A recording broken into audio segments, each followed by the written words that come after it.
아멘. 혹시 이 자리에 우리 성도님들의 각자의 처소에 같이 예배 드리시는 분들과 함께 선포하시면 좋겠습니다.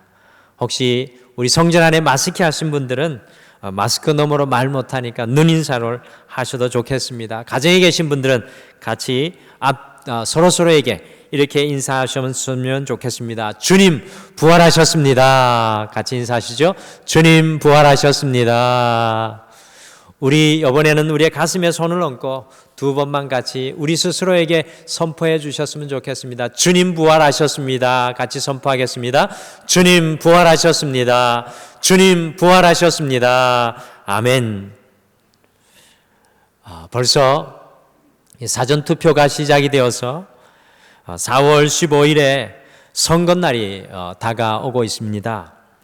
지난 4월 9일 동아일보에 우리가 행사하는 한 장의 투표 가치를 값어치로 매기면 얼마일까요? 라는 아주 흥미로운 질문이 신문에 실렸습니다. 2020년 대한민국 한 해 예산은 512조 3천억 여원입니다.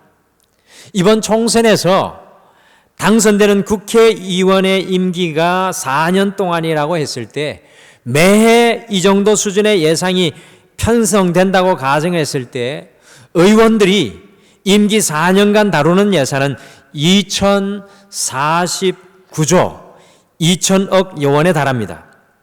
이를 전체 유권자의 수인 4,300만 4,247명으로 나누면 유권자 한 사람의 투표의 가치가 나오는데 그것이 무려 4,660만 원 수준이 될 것이라고 합니다.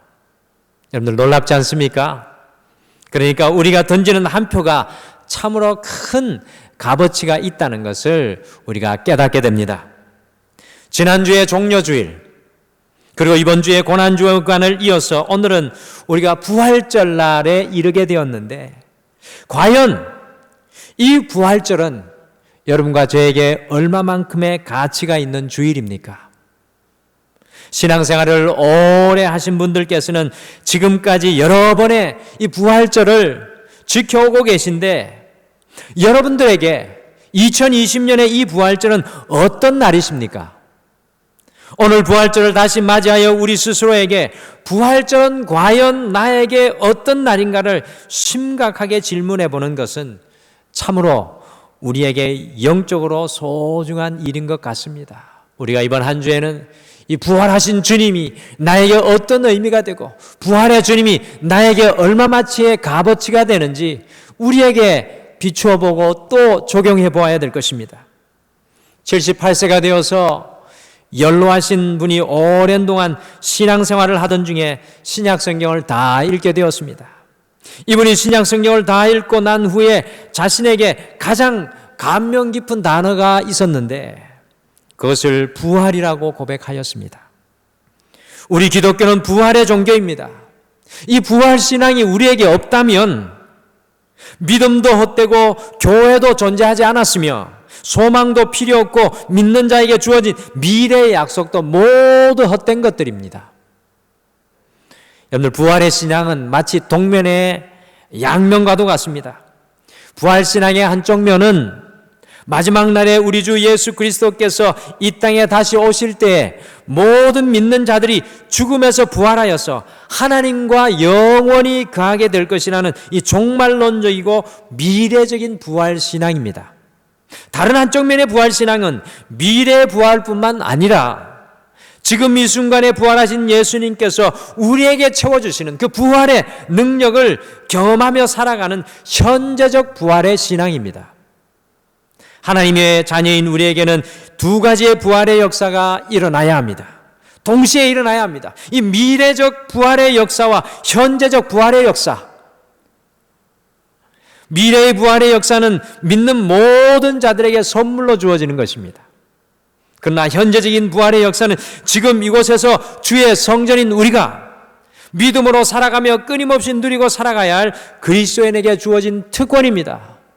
2000년 전에 일어난 부활의 역사, 다가올 미래의 부활의 역사는 지금 현재 우리가 살아가며 그 부활의 역사를 만나고 경험하며 누리고 살아가야 될 우리 그리스도인의 특권이라는 것입니다.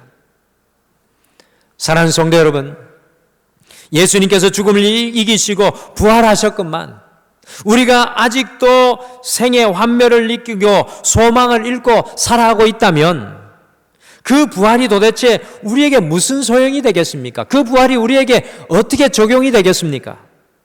주님께서 부활하셔서 그 부활의 능력을 우리에게 주시는데 우리가 여전히 절망과 좌절 속에 묶여 있다면 우리는 온전한 주님의 성전이 될 수가 없습니다. 주의 성전되기 15번째 시간인 이 부활주일에는 부활신앙으로 일어나라, 부활신앙으로 일어나라는 제목으로 우리가 어떻게 삶의 자리에서 주의 성전으로 부활신앙으로 다시 일어나야 할지, 그 부활신앙을 어떻게 우리가 날마다 체험하며 현재적 부활을 이루어낼지 오늘 부활신앙으로 일어나는 말씀으로 여러분들과 함께 주님의 말씀을 가슴에 품겠습니다. 첫째, 무덤이 아니라 빈 무덤을 보는 영적인 눈이 열릴 때 부활신앙으로 일어나게 됩니다. 우리가 인생의 무덤이 아니라 그 무덤을 열어주시는 빈 무덤을 볼 수 있는 영적인 눈이 열릴 때 부활신앙으로 일어나게 됩니다. 마태복음 28장 1절을 같이 읽겠습니다. 오늘 말씀 마태복음 28장 1절을 한 목소리로 다 같이 읽겠습니다. 시작. 안식일이 다 지나고 안식 후 첫날이 되려는 새벽에 막달라 마리아와 다른 마리아가 무덤을 보려고 갔더니 아멘. 여러분들 이 말씀 속에 보시면 이 여인들이 무덤을 보려고 갔더니라는 말씀에 주목해 주시길 바랍니다. 예수님께서 겟세마네 동산에서 체포되고 십자가에 못 박히니까요, 모든 소망을 다 잃은 제자들은요 큰 두려움에 휩싸여서 예루살렘의 어느 밀실로 꼭꼭 숨어버렸습니다. 그러나 몇몇 여인들은 예수님께서 십자가에 죽으시고 아리마대 요셉 묘에 안치되었을 때 끝까지 그 무덤을 찾아옵니다. 제가 궁금해서 다른 복음서들도 찾아보니까요, 마가복음 16장 2절, 누가복음 24장 1절, 요한복음 20장 1절에 곧 마태, 마가, 누가, 요한 모든 사복음서 기자들이 이 여인들이 무덤을 보러 갔다, 여인들이 무덤을 보려고 갔다고 강조하여 기록하고 있습니다. 무덤을 보려고 달려가는 이 여인들이 유독 제 눈에 들어왔습니다.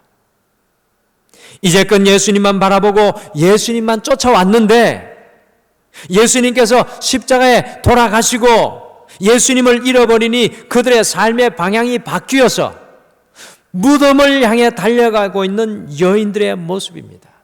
여러분들, 성경은 예수님의 부활을 포장하지 않습니다. 있는 그대로 제자들의 모습을 그대로 우리에게 보여줍니다. 무덤을 향해 달려가고 있는 여인들입니다. 여러분들, 무덤이 무엇입니까?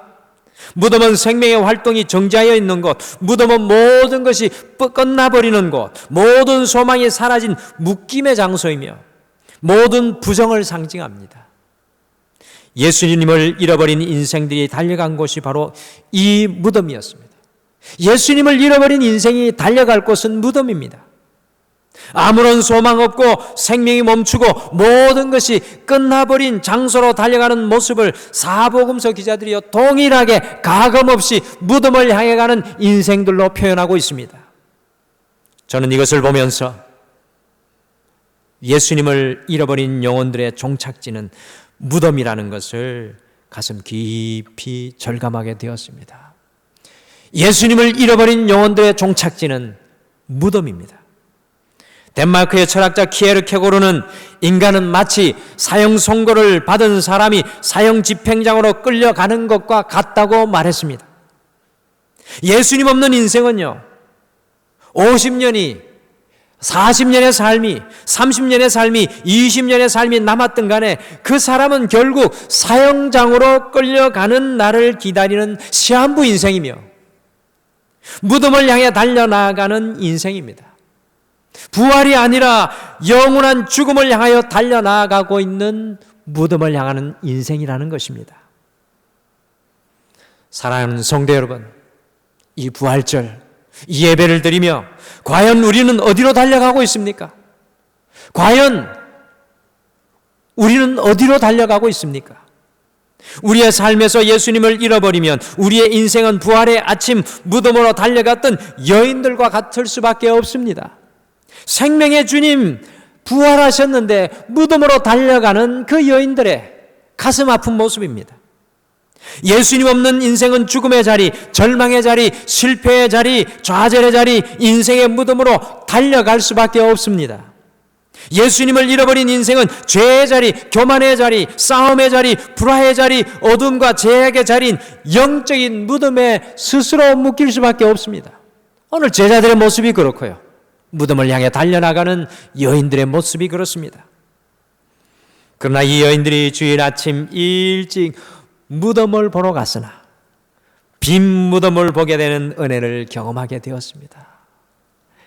이것이 놀라운 은혜입니다. 무덤을 보러 갔으나 빈 무덤을 보게 되는 역사. 부활신앙으로 일어서는 사람은 무덤과 같은 인생 속에서 이 빈 무덤을 보는 영적인 눈이 열려있는 사람입니다.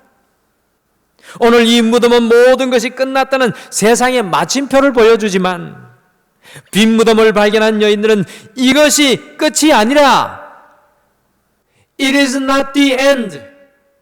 마지막 무덤이 아니라 다시 시작되는 부활의 소망이라는 것을 분명하게 보여줍니다.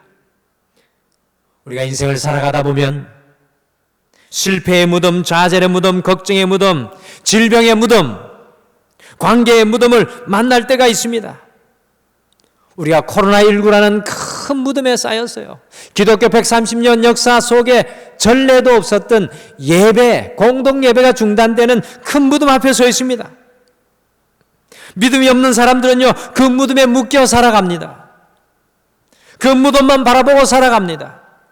그러나 예수 그리스도를 바라보며 부활신앙으로 일어서는 사람은 비록 자신의 삶 속에 무덤 같은 상황이 있을지라도, 자신이 그 무덤 속에 들어와 있을지라도 곧 하나님께서 일하심으로 삶의 무덤이 빈 무덤으로 변화될 줄 믿는 부활의 신앙으로 살아가게 된다는 것입니다. 미국을 방문한 한 여류 작가가 뉴욕 거리에서 꽃을 파는 할머니를 우연히 만났습니다.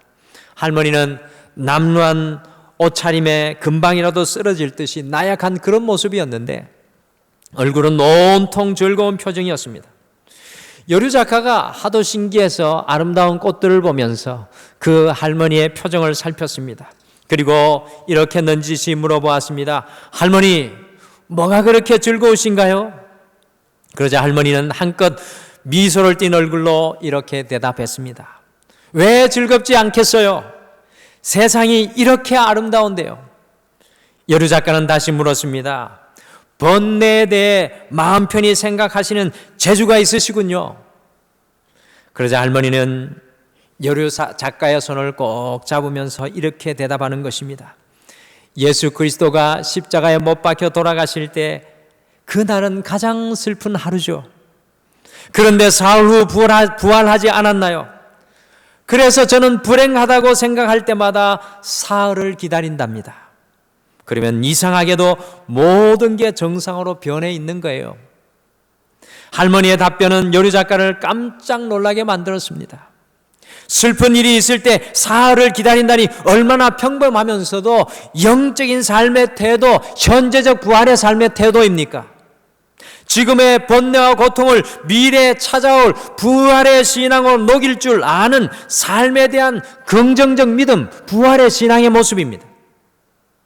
우리 성도님들께서도 인생의 무덤을 만나게 되었을 때 영적인 3일을 부활신앙으로 함께 기다릴 수 있다면, 주님과 함께 그 영적인 부활신앙을 함께 기다릴 수 있다면 그 무덤이 어느새 빈 무덤으로 변화되는 놀라운 부활의 능력을 경험하게 되실 줄 믿습니다.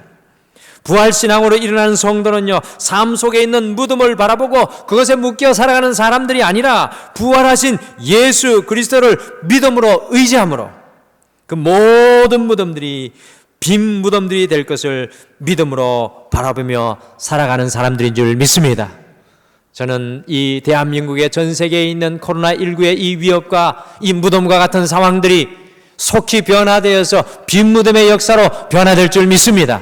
등마루교회가 함께 예배할 수 없는 무덤과 같은 상황이지만 이것이 변화되어서 등마루의 빈 무덤으로 새롭게 세워지는 놀라운 역사가 일어날 줄 믿습니다. 여러분의 삶 가운데서도 무덤 같은 모든 아픔들이 주님의 부활의 역사로 빈 무덤으로 변화될 줄 믿습니다. 둘째, 십자가를 지는 바로 그것에서부터 부활신앙으로 일어나게 됩니다. 십자가를 지는 바로 그곳에 부활의 역사가 일어납니다. 저는 고난주간에 마태복음 27장 11절에서 26절을 읽으면서 묵상하는 중에 이 대제사장들과 유대 장로들이 예수님을 거짓으로 고발할 때 주님께서 단 한마디도 응답하지 않으시는 것을 보고 깜짝 놀랐습니다. 십자가에 못 박아 죽이려고 하는 사람들의 거짓 증언을 들었으면서도 굳게 입을 다물어 버린 예수님의 모습 속에 빌라도가 너를 거짓으로 증거하는 저 사람들에게 할 말이 없느냐 3번 연거푸 거듭 물으셨을 때 입을 다물었던 그 예수님의 모습 속에서 마치 불나방이 불을 향하여 달려나가는 것처럼 십자가로 달려가시는 예수님을 다시 발견하게 되었습니다. 다가오는 그 십자가를 전혀 피할 생각이 없으신 예수님을 발견하게 되었습니다. 예수님께서는요, 부활 역사가 당신이 십자가에 죽는 바로 그곳에서 일어난다는 것을 잘 알고 계셨기에 고통의 십자가까지라도 부활을 이루기 위해 묵묵히 지셨습니다. 우리의 삶 속에 진정한 부활의 능력은 과연 어디에서 일어나는 것입니까? 여러분과 제 삶 속에 이번 한 주 부활의 역사는 어디에서 일어날까요?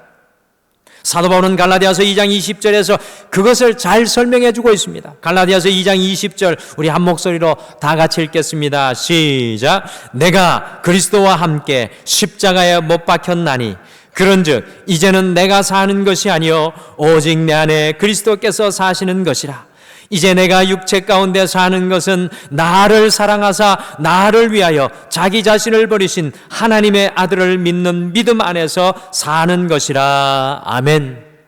주님과 함께 십자가에 못 박혀 죽는 그곳에 우리가 살아나는 것이 아니라 주님으로 부활하게 되는 사실을 사도 바울은 고백하고 있습니다. 앨런 페이튼이 당신의 땅은 아름답다라는 책에서 올리버 판사의 섬김에 대한 아름다운 이야기를 소개하고 있습니다. 남아프리카 공화국의 흑백 차별이 한참 심했을 때의 이야기입니다. 흑인 교회인 성시온 교회에서 고난주간 목요일에 성찬식을 거행하게 되었는데 잔 크리스티안 올리버라고 하는 판사를 초청하였습니다. 그런데 그날 예배 순서 가운데 이 세족식이 있었습니다. 누구나 자기가 고맙게 생각하는 사람들의 발을 씻어주는 행사였습니다. 이 존경받던 올리버 판사였지만 그 순서가 있는지 모르고 참석을 했는데요. 그 예배에 참석하는 것조차도 백인 사회의 지탄이 대상이 되기에 충분했었습니다. 그 당시에는. 그런데 앞에서부터 한 사람 나와서 발을 씻겨 나가기 시작을 하는데 올리버 판사의 순서가 되었을 때 그냥 슬그머니 뒤로 일어나 나갈 줄 알았습니다. 그런데 이분이 앞으로 나와 한 흑인 여인 앞에 대화를 놓고 무릎을 꿇었습니다. 그 흑인 여인은 그 판사님 집에서 무려 30년 동안 종으로 일하고 있는 마르다 포트윈이라는 여종이었습니다. 마르다 포트윈은 30년 동안 올리버 판사의 집에서 그의 아들과 딸들을 돌보았고 그들의 발을 씻어 주었습니다. 그 흑인 여종 앞에 백인 판사가 무릎을 꿇었습니다. 그리고 그 여종의 발을 씻었습니다. 그날 그 여종도 울고 판사도 울고 온 예배당이 사랑의 눈물로 충만해졌습니다. 이 사실이요, 이 백인 사회에 알려지자 이를 크게 문제 삼아서 결국 판사직을 잃게 되니까 성시온 흑인교회 목사님이 사과하려고 그 판사님의 집을 찾아갔습니다. 그때 올리버 판사가 이렇게 말했습니다. 성목요일에 당신의 교회에서 행한 예식에 참여한 일은 나에게 판사로서 한 어떤 중요한 일보다 가장 중요한 일이었습니다. 더 이상 그것에 대하여 미안해하지 마십시오. 그리고 이 일에 대해서 이 이야기를 기록한 저자 앨런 페이튼은 이렇게 썼습니다. 그는 그의 직장을 잃었지만 그 순간 그는 그의 영혼을 찾았다. 십자가의 사랑으로 죽어지는 곳에 놀라운 부활의 역사가 일어나는 것을 잘 보여주는 이야기입니다. 사랑하는 성도 여러분, 한 가정의 부활은 어디에서 일어나는 것입니까? 그리스도의 사랑을 받은 우리가 십자가를 지고 특별히 아버지가 죽는 그곳에 그리스도의 사랑의 십자가를 지고 어머니가 죽고 자녀가 죽어지는 그곳에 진정한 부활의 역사가 일어나는 것입니다. 한 교회의 부활은 어디서 일어나는 것입니까? 예수 그리스도의 사랑의 십자가를 지고 우리가 죽어지는 곳에 진정한 생명의 부활의 역사가 일어나는 것입니다. 이번에 저희가 꼭 부활 예배를 현장 예배로 드리기를 원했지만 이 지역인 모기동, 목삼동, 등촌동, 염창동을 위해 한 번 더 사랑으로 방송 예배의 십자가를 지기로 우리가 결단했습니다. 이 십자가의 사건이 결국 덕마루가 지역 교회로 거듭나는 부활의 역사를 이루게 될 줄 믿습니다. 계란이 깨어지고 부서져야 새로운 생명의 부활과 탄생이 이루어집니다. 씨앗도 마찬가지로 하늘의 씨앗이 떨어져 썩어지고 죽어지는 것에 진정한 부활의 생명이 태동됩니다. 사랑하는 성도 여러분, 이번 한 주 부활의 역사는 우리에게 주신 그 부활의 소망을 품고 그 십자가를 지고 우리가 그 십자가를 지고 십자가 위에 올라가 주님과 함께 우리가 죽을 때 그 자리 속에 비로소 부활의 생명의 역사들이 일어나게 될 줄 믿습니다.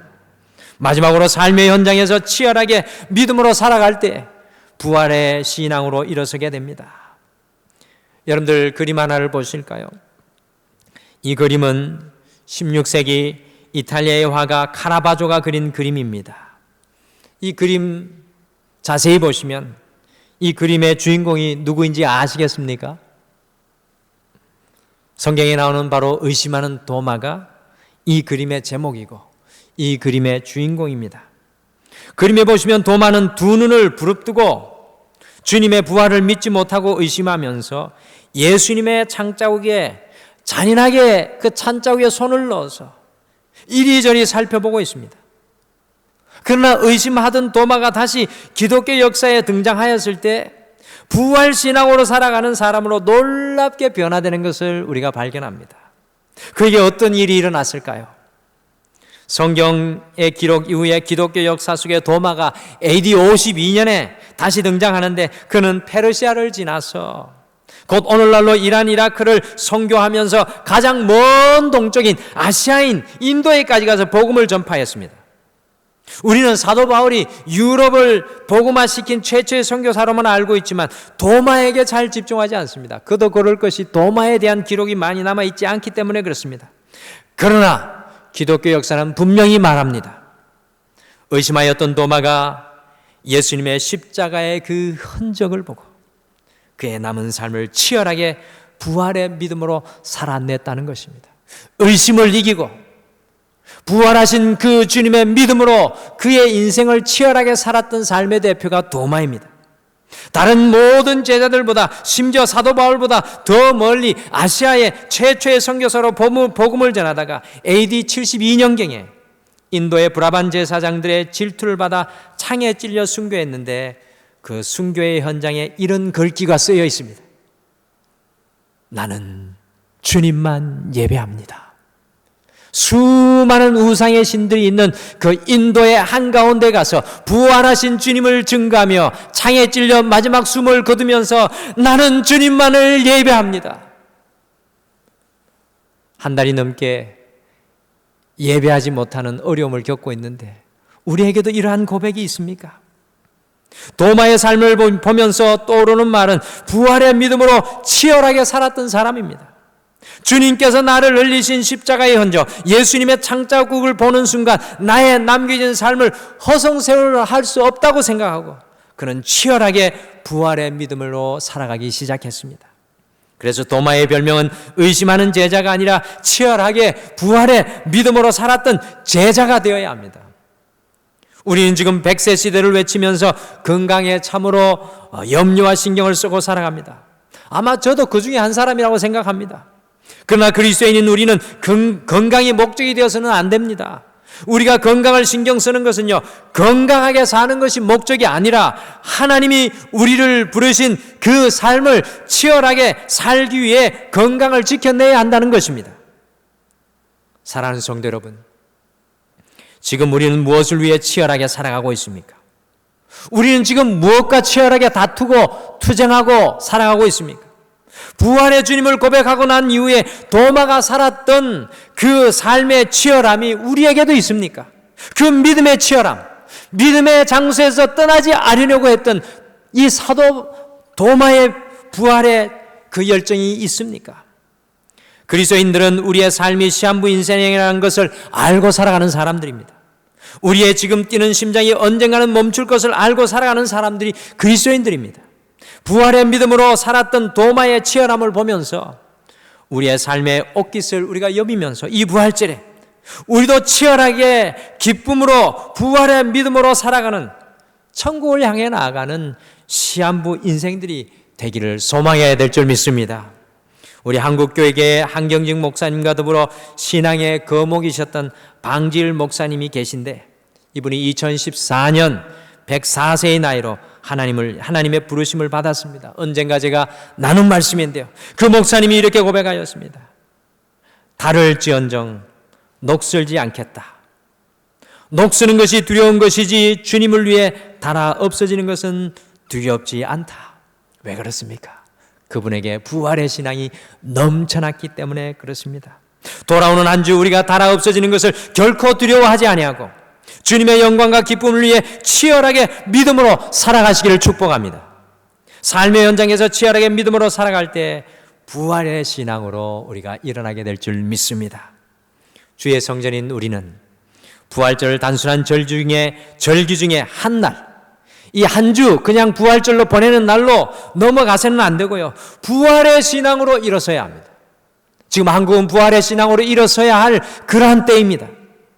이번 한 주 우리의 삶의 모든 무덤들이 빈 무덤으로 보이는 영적인 눈이 떠여지시는 부활의 신앙으로 일어서십시오.